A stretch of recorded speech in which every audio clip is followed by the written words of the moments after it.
Ready? Go. Hi class, I'm Larry Histolis. I'm here at the NB Elite Wrestling Room in Schertz, Texas. And today I'm going to be demonstrating how to apply two foundational motor learning concepts, freezing degrees of freedom and schema theory, to the instruction of a single wrestling technique, which is going to be the underhook to a single leg takedown. This video is designed for novice athletes about 14 to 17 years old who are beginning to really develop their skills in freestyle wrestling. My goal is to show how these motor learning strategies can simplify instruction, reduce cognitive overload, and accelerate skill acquisition in a safe and structured way. The underhook to a single leg is a fundamental takedown that begins by establishing control of the opponent's upper body with an underhook, where you thread your arm under theirs and you secure the position around the shoulder. From there, the wrestler will seek an angle, lower their level, and then attack the opponent's near leg, driving through for a finish or a takedown. It's a versatile move that teaches balance, timing, and body control, making it ideal for novice instruction. Okay, so we're going to start with Bernstein's concept of freezing the degrees of freedom. When a novice learns a new skill, they often simplify the movement by limiting joint motion. As a coach, I can guide this process intentionally. In the underhook to single leg, we begin by freezing the upper body joints, the wrist, the elbow, and the shoulder. This stabilizes the underhook. This reduces variability and helps the athlete focus on balance and positioning. And we just happen to have an athlete, my daughter Layla. So Layla is going to help me out. We're going to start demonstrating phase one of this, where Layla is going to get an underhook with a stiff upper body. All right, Layla, go ahead. Okay, right there. That's good. Keep the elbow tight. All right, don't let the shoulder rotate. Now that starts to give her control of my upper body. As the athlete gains confidence, we can gradually release the shoulder and hip joints to allow for a dynamic entry. And so now we're at phase two. We're gonna add hip rotation and shoulder mobility. All right, Layla, so what you're gonna do now is you're gonna pivot your hips and you're gonna drive your knee forward when I say go, okay? Then you'll allow for full joint release, ankle pivot, spinal rotation, and fluid finish, all right? So when I say go, pivot your hips and drive your knee forward. Go.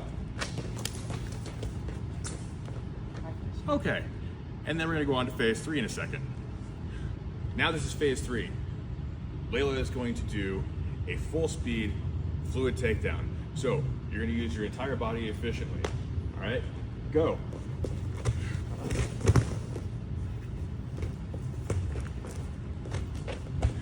All right, so this progression builds proprioceptive awareness and it reduces the risk of injury while reinforcing the correct movement pattern. Next, we're going to move on to schema theory and general motor program.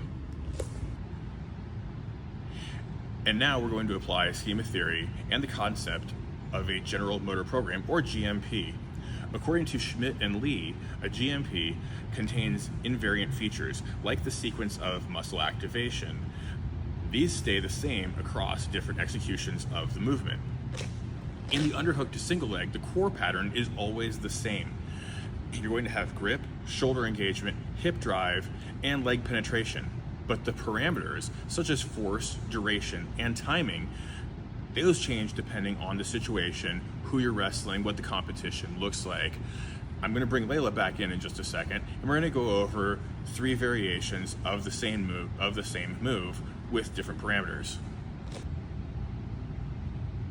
Okay, so first we're going to go for a quick reactive entry. This is going to be a short duration, moderate force. This would be pretty standard against most wrestling opponents in a match.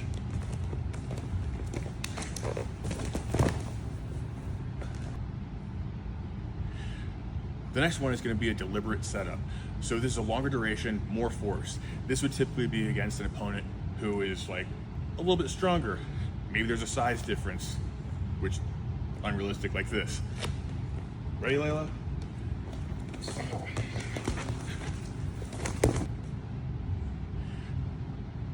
Last, we're gonna do off angle from a tie-up. So this is where you're going to work. You're going to work an angle. You're going to kind of change your timing around. This would be against a more advanced opponent, someone who would be less predictable in how they would respond, in order to kind of throw them off in an attempt to score. Ready, Layla?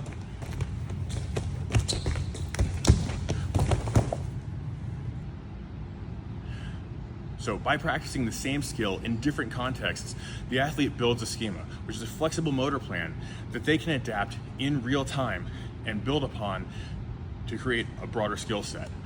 By adjusting variables such as resistance, timing, and opponent behavior, coaches can create appropriately challenging scenarios, and that supports schema refinement and long-term skill transfer. It's according to Guadagnoli and Lee, 2004. Next, we're going to move into practice design integration. So in a real practice session, I would structure this progression over about 60 minutes. We would begin with a dynamic warm-up that would activate proprioception. Then we would move into skill blocks that would allow for joint freezing progression. The final phase would include live drills with varied partners and scenarios that would reinforce schema development and promote transfer. Throughout, I would use both knowledge and performance and knowledge of results to guide feedback and keep the athletes engaged. In a lot of wrestling rooms, this is honestly how it works out, especially when you're talking about the warm-up. That's pretty typical as to how it would work. Wrestling is a very dynamic sport, so you want to keep dynamic movement involved throughout all phases. Next, I'll be moving on to the conclusion. I really appreciate everyone taking the time to watch my video. To wrap up, we've seen how two motor learning concepts, freezing the degrees of freedom and schema theory, can both be applied to teach the underhook to single leg takedown for novice wrestlers in freestyle wrestling. By structuring instruction around joint control and movement variability, we help these athletes to build confidence, reduce errors, and to develop adaptable skills that they can use in competition when stress is high. Thank you everybody for watching. I want you to remember, great coaching starts with great learning design. I want to thank NB Elite Wrestling for providing the facility so that I can do this. Thank you to head coach Steve Horton, always there, very supportive, excellent coach, follows all of this to a T and then some. And I also want to thank my very willing participant and assistant, my daughter Layla. Thanks, guys. And one more thing. I said my daughter was a willing participant. That's kind of true, but I promised that she would get to show off a little bit at the end. So, if coaching goes the way it should, some of the things might end up looking like this. Say a prayer for me.